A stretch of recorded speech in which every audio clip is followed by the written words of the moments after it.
গলা থেকে রক্ত ছিটকে বের হচ্ছে। শিয়ালটা প্রিয়ঙ্কার রক্ত চেটে চেটে ভয়ঙ্করভাবে খেতে লাগলো, যেন কতদিন রক্ত খায়নি। এ দেখে সমীর পিছিয়ে যেতে গিয়ে একটি পাথরের উপর হোঁচট খেয়ে পড়ে গেল।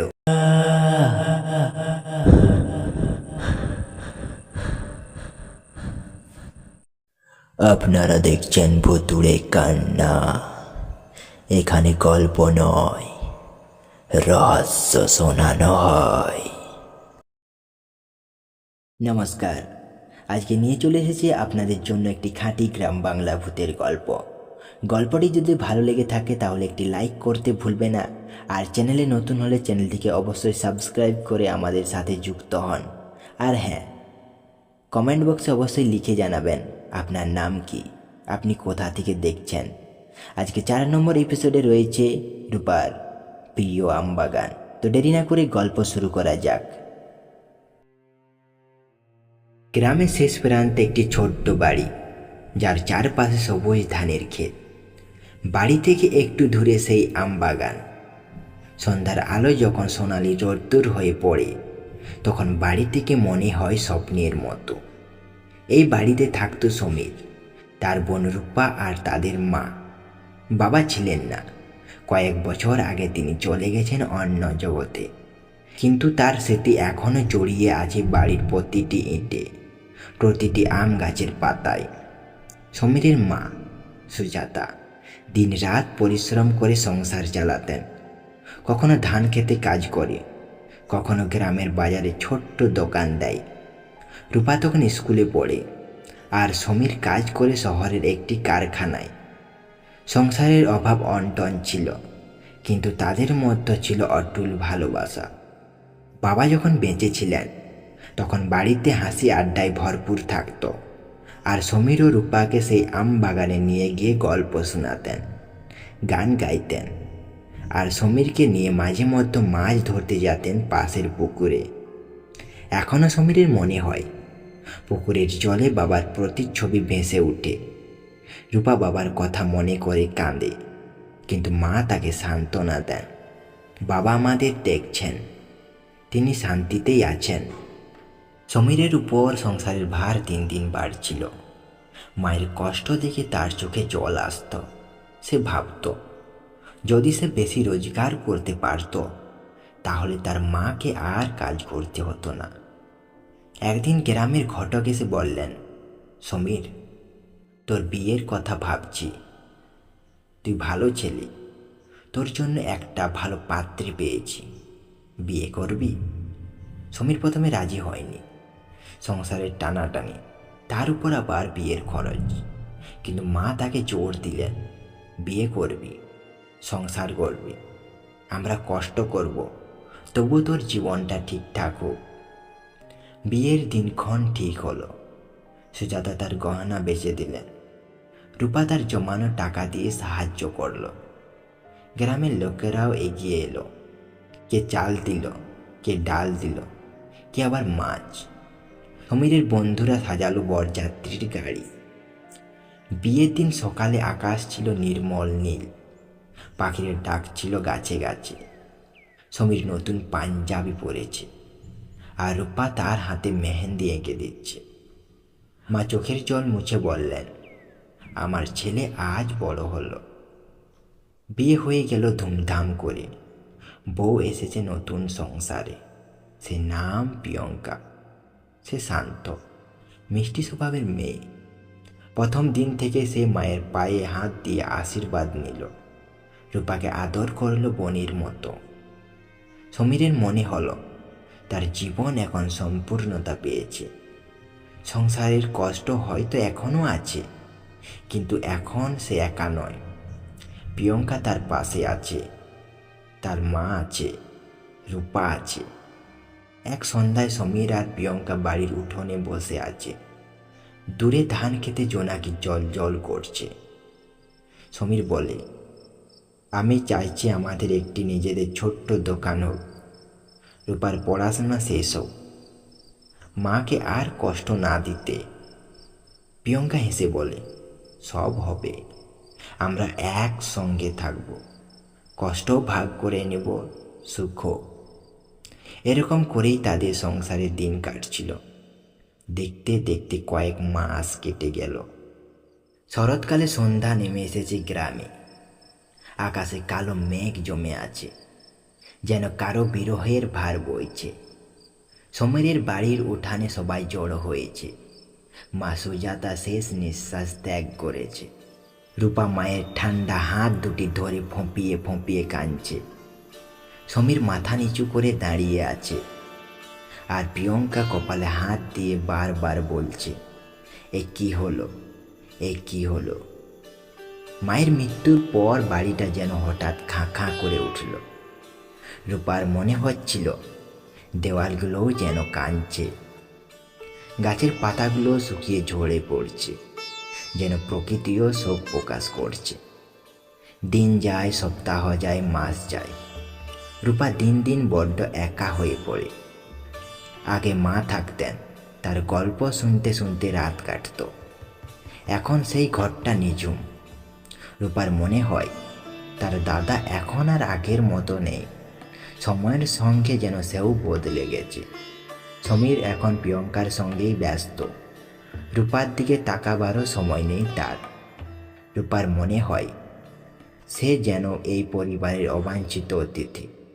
একদিন সকালে রূপা দেখল প্রিয়ঙ্কা তার জামাকাপড় ছড়াছড়ি করে রেখেছে। রূপা কিছু বলতেই প্রিয়ঙ্কা রেগে বলে, তোর এত বড় সড়ো কি? একটু জায়গা নিলাম বলে এত হইচই? সমীর এসে শুধু মুখ ফিরিয়ে নেয়। রূপার চোখে জল আসে, কিন্তু কেউ তা দেখে না। মায়ের মৃত্যুর পর রূপার ভাগে পড়ে গেছে পাশের আম বাগানটি, বাবার রেখে যাওয়া শেষ সম্পত্তি। বাগানটির প্রতি রূপার আগাধ ভালোবাসা, কারণ বাবা তাকে নিয়ে এই বাগানেই বসতেন, গল্প বলতেন। কিন্তু এখন সমীর আর প্রিয়ঙ্কা চাইছে বাগানটি বিক্রি করে দিতে। এত জমি পড়ে আছে, টাকার দরকার। সমীর বলে, আমি বাগান দেব না। রূপা জেদ ধরে। প্রিয়ঙ্কা চোখ রাঙিয়ে বলে, তোর একার জমি নয়, আমাদেরও অধিকার আছে। রূপা কিছুই বলল না, সে চুপ করে থাকল। একদিন সকালে রূপা আম বাগানে গিয়ে বসে। গাছের ডালে ডালে পাখিরা কলরব করছে, কিন্তু তার মন শুনশান। সে একটি গাছের গুঁড়িতে মাথা রেখে বসে। এই গাছটি বাবা লাগিয়েছিলেন তার জন্মদিনে। পাতার ফাঁক দিয়ে কয়েক টোপা জল তার হাতের মধ্যে এসে পড়েছে, যেন বাগানটিও তার দুঃখে কাঁদছে। বাবা, মা, তোমরা থাকলে এত অসহায় হতাম না। রূপা ফিস করে বলে। হঠাৎ একটা পাখি ডালে বসে তার দিকে তাকায়, যেন সে বলছে, তুই একা নয়, আমরাও আছি তোর সাথে। একদিন রাতে সমীর ও প্রিয়ঙ্কা রূপাকে ডেকে বলে, কালেই বাগানের কাগজপত্র সই করে দেবে। রূপা বলে, না, আমি দেব না। এই বাগান বাবার শেষ স্মৃতি। প্রিয়ঙ্কা রেগে উঠে তার গালে এক চড় বসিয়ে দেয়। তোর জেদ দেখে আমি অতিষ্ঠ। রূপা সেই রাতে আম বাগানে ছুটে যায়। অন্ধকারে গাছের ছায়াগুলো যেন তাকে জড়িয়ে ধরে। সে কান্নায় ভেঙে পড়ে। মা, তুমি থাকলে কেউ আমায় মারতো না। পরদিন সকালে রূপা গ্রামের মোড়লের কাছে যায়। সব কথা খুলে বলে। মোড়ল সব কথা শুনে রেগে আগুন। তিনি সমীরকে ডেকে বললেন, মায়ের মৃত্যুর পর বোনকে এভাবে মারধর, জমি নিয়ে ঠকাতে চাও? এটা কি মানুষের কাজ? সমীরকে খুব বকাঝকা করে। তারপর সে মোড়লের বাড়ি থেকে বেরিয়ে পড়ল। সেই দিন সে আর বাড়ি ফিরল না। মোড়লের সামনে অপমান হয়ে তার বোনের উপর রেগে থর থর করে কাঁপতে থাকে। সন্ধ্যা নামছিল গ্রামের উপর। পশ্চিম আকাশে লাল আভা যেন রক্তের ছোপ ছড়িয়ে দিচ্ছিল। আমবাগানের পাতাগুলো মৃদু বাতাসে কাঁপছিল, যেন অদৃশ্য বিপদকে সতর্ক করছিল। রূপা রান্নাঘরের কোণে কুঁকড়ে বসেছিল। 3 দিন ধরে তার মুখে অন্ন পড়েনি। প্রিয়ঙ্কার তীক্ষ্ণ কণ্ঠস্বর ভেসে এলো, জেদ করবি? আমবাগানের দলিল আজই সই করবি? রাতের অন্ধকার ঘনিয়ে এলো। সমীর মদ খেয়ে বাড়ি ফিরেছে। রূপা তার ঘরের মধ্যে একটি টিনের বাক্স থেকে বাবার ছবি বের করে কপালে ঠেকালেন। ছবির পেছনে লেখা ছিল, আমার রূপালী। হঠাৎ দরজায় ধাক্কা। সমীর আর প্রিয়ঙ্কা ঢুকে পড়ল। প্রিয়ঙ্কার হাতে মোমবাতি, যার আলোয় তার মুখ দেখে রূপার গা শিউরে উঠল। তারপর সে বাবার ছবিটা বুকের মধ্যে জড়িয়ে নিয়ে চুপ করে দাঁড়িয়ে থাকলো। সমীর বলে উঠল, শেষবার বলছি, দলিল সই করবি কি না? সমীর গর্জন করে বলল। রূপা মাথা নাড়ল। না দাদা, এ বাগান বাবার শেষ স্মৃতি। কথাটা শেষ হতে প্রিয়ঙ্কার হাতের লোহার রডটি রূপার মাথায় আঘাত করল। রূপা ধপ করে মাটির উপর পড়ে গেল। রক্তের ফোয়ারা ছিটকে পড়ল মাটির উপর। জোর করে তাকে ওই দলিলের মধ্যে সই করিয়ে নেয়। আমবাগানের দিকে টেনে নিয়ে যেতে যেতে রূপার চোখে পড়ল সেই পুরনো আম গাছটিকে, যে গাছে বাবা তাকে দোলনা বেঁধে দিতেন। মাটিতে পড়ে থাকা রূপার তীক্ষ্ণ স্বরে বলল, দাদা, একটু জল। সমীরের চোখে কোনো দয়া নেই। প্রিয়ঙ্কা কোদালটা হাতে নিয়ে বলল, জল চাইছিস? আজই তোর ঠিকানা করে দিচ্ছি। রূপার শেষ দৃষ্টি পড়ল আকাশের দিকে। সেখানে একটি তারা যেন ঝলসে উঠল। তার ঠোঁটে এলো শেষ কথা, মা, আমি আসছি। বৃষ্টি নামলো হঠাৎ করে। বাগানের মাটি খুঁড়ে তারা রূপাকে পুঁতে ফেলল সেই প্রিয় গাছটির তলায়। বৃষ্টির জলে রূপার রক্ত ধুয়ে গেল, কিন্তু সমীরের হাতে রক্তের দাগ যেন যাচ্ছিল না। গাছের পাতাগুলো থেকে টপ টপ করে জল পড়ছিল, যেন আমবাগানটিও কাঁদছে। দূরে একটি শেয়াল ডাক দিল, যেন প্রকৃতি নিজে এই নিষ্ঠুরতার সাক্ষী হয়ে রইল। পরদিন সকালে গ্রামের মোড়ল মশাইয়ের চোখে উদ্বেগ। রূপাকে খুঁজে না পেয়ে পুরো গ্রাম উত্তেজিত হয়ে উঠেছে। রূপা রূপা ডাক ছড়িয়ে পড়েছে ধান ক্ষেত থেকে পুকুর পাড় পর্যন্ত। শিশুরা বাঁশ ঝোড়ে খোঁজ করে, মহিলারা পুকুরে জাল ফেলে, কিন্তু কোথাও রূপার সন্ধান নেই। সমীর ভান করে চিন্তিত, কিন্তু তার চোখের দৃষ্টি অস্থির। প্রিয়ঙ্কা বারবার বলছে, সে হয়তো পালিয়েছে। সন্ধ্যা নেমে এলো, কিন্তু রূপার কোনো চিহ্ন মিলল না। রাতের বাতাসে আমবাগান থেকে শোনা যায় যেন কারো হৃদয় বিদারক কান্না। কয়েকদিন পর সমীর রূপার ঘর থেকে বের করে আনলো এক রাস কাগজ। মোড়ল মশাই জিজ্ঞেস করলেন, এ কি সমীর? সমীর বলল, রূপা পালিয়ে যাওয়ার আগে দলিল সই করে গেছে। সমীর নির্লজ্জ হয়ে মিথ্যে কথা বলল। দলিলে রূপার স্বাক্ষর ছিল, কিন্তু কালির দাগ অদ্ভুতভাবে ছড়ানো, যেন কারো হাত ধরে জোর করে সই করানো হয়েছে। সেই দিন বিকেলে মহাজন রমেশবাবু এসে বাগান পরিদর্শন করলেন। তার চোখে লোভ চকচক করছে। বাগানটি বেশ ভালো, কাল সকালে নগদ টাকা নিয়ে আসব। সমীর আর প্রিয়ঙ্কা খুশিতে আত্মহারা। প্রিয়ঙ্কা রান্নাঘরে ঢুকে বলল, এবার নতুন গহনা নেব। সমীর হাসতে হাসতে বলল, রূপার জেদ দেখো, শেষ পর্যন্ত বাগান তো আমাদেরই হলো। বাইরে সন্ধ্যা নামছে, আকাশে ঘন কালো মেঘ জমে আছে, যেন কারো অশুভ ঘটনার ইঙ্গিত দিচ্ছে। রাতে আকাশ ফেটে বৃষ্টি শুরু হয়েছে। সমীর দরজা লাগাতে গিয়ে দেখলো তার সামনে রূপা দাঁড়িয়ে আছে, গায়ে সেই পুরনো পোশাক যা সে শেষবার পরেছিল। রূপার চোখ দিয়ে রক্তের জল গড়িয়ে পড়ছে। সে বারবার বলছে, দাদা, এই বাগান আমার, বাবা শেষ স্মৃতি, এ তুই কখনোই বিক্রি করতে পারবি না। হঠাৎ সমীরের ঘুম ভেঙে গেল। সে স্বপ্ন দেখছে। সে বুকের মধ্যে হাত দিয়ে একটি লম্বা শ্বাস নিয়ে সে ভাবল, আমি কি দেখছি? রূপা তো মারা গেছে, তাহলে সে এই রকম স্বপ্ন দেখছে কেন? রূপা বেঁচে নেই তো? তার গা থেকে ঠান্ডা ঘাম ঝরছে। বাইরে তখন প্রচণ্ড বৃষ্টি শুরু হয়েছে। বজ্রপাতের শব্দে কাঁপছে ঘরের কাঠের চৌকাঠ। সমীর দৌড়ে বাইরে বেরোলো। বাইরে বের হয়ে সমীর যা দেখে, বাড়িটির চারপাশে কয়েকটি শেয়াল প্রচণ্ড বৃষ্টির মধ্যে ঘোরাফেরা করছে আর অদ্ভুতভাবে ডেকে চলেছে, যেন তারা কিছু বলতে চাইছে। বৃষ্টিতে ভেজতে ভেজতে সে সেই আম বাগানের দিকে ছুটল যেখানে রূপাকে পুঁতে দেওয়া হয়েছিল। হঠাৎ সে থমকে দাঁড়ালো। সেখানে বৃষ্টির মধ্যে রূপা দাঁড়িয়ে আছে, তার হাতে একটি মোমবাতি, যা বৃষ্টিতেও নেবে না।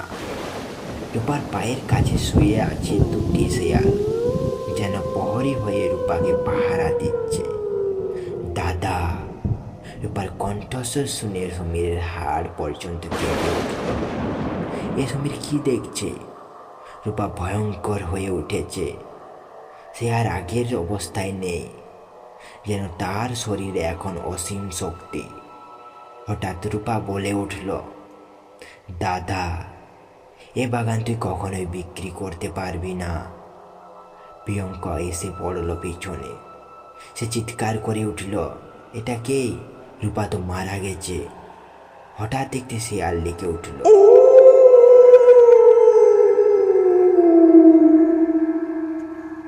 গোটা আম বাগান যেন জীবন্ত হয়ে উঠল। আকাশে বিদ্যুৎ চমকালো। সমীর দেখল রূপার অদ্ভুত চেহারা, মাথা ফেটে রক্ত বের হচ্ছে, চোখগুলো অদ্ভুত কালো গর্তের মতো, যেন সেইগুলোকে কেউ উপড়ে নিয়েছে। হাতের নখগুলো প্রচণ্ড লম্বা এবং ছোঁচালো, তাতে আছে ছুরির মতো ধার। চুলগুলো এলোমেলো। এ রূপা হতে পারে না। ঘন অন্ধকারে আম বাগানের পাতাগুলো ঝড়ে মড়মড় করে উঠল। আকাশে কালো মেঘ, মাঝে মাঝে বিদ্যুৎ চমকাচ্ছে। রূপা ধীরে ধীরে এগিয়ে আসছে। তার পরনের পোশাক বাতাসে উঠছে। তার পাশে দুটি কালো শেয়াল, চোখ জল জল করছে সবুজ আলোয়। সমীর আর প্রিয়ঙ্কা পিছিয়ে যাচ্ছে, তাদের গা দিয়ে ঠান্ডা ঘাম বেরোচ্ছে। রূপা আমাদের ছেড়ে দে, সমীর চিৎকার করল। প্রিয়ঙ্কা কাঁপতে কাঁপতে বলল, রূপা আমাদের ক্ষমা করে দাও। রূপা ভয়ঙ্কর হেসে বলল, ক্ষমা? যখন তোমরা আমাকে মেরে এই বাগানে পুঁতে দিয়েছ, তখন কি ভেবেছিলে আমি চলে যাব? তখন কি তোমরা ক্ষমা চেয়েছিলে? হঠাৎ একটি শেয়াল লাফ দিল প্রিয়ঙ্কার উপর, গলায় কামড় বসালো। সে মাটিতে লুটিয়ে পড়ল, গলা থেকে রক্ত ছিটকে বের হচ্ছে। শেয়ালটা প্রিয়ঙ্কার রক্ত চেটে চেটে ভয়ঙ্করভাবে খেতে লাগলো, যেন কতদিন রক্ত খায়নি। এ দেখে সমীর পিছিয়ে যেতে গিয়ে একটি পাথরের উপর হোঁচট খেয়ে পড়ে গেল। দ্বিতীয় শেয়ালটি তার বুকে লাফিয়ে বসে গলা কামড়ে ধরল। সমীরের চিৎকারে পুরো বাগান কেঁপে উঠল।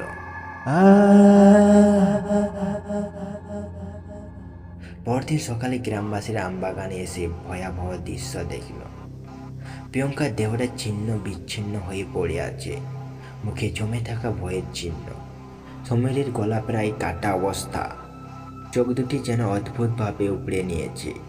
আমবাগানের গোড়ায় রক্তে লাল হয়ে লেখা আছে, যদি এই আমবাগান কেউ আমার কাছ থেকে ছিনিয়ে নিতে চাও, তাহলে তার এই অবস্থা হবে। গ্রামের মুড়ল মশাইয়ের আর বুঝতে অসুবিধা হলো না যে রূপার সঙ্গে কি ঘটেছিল।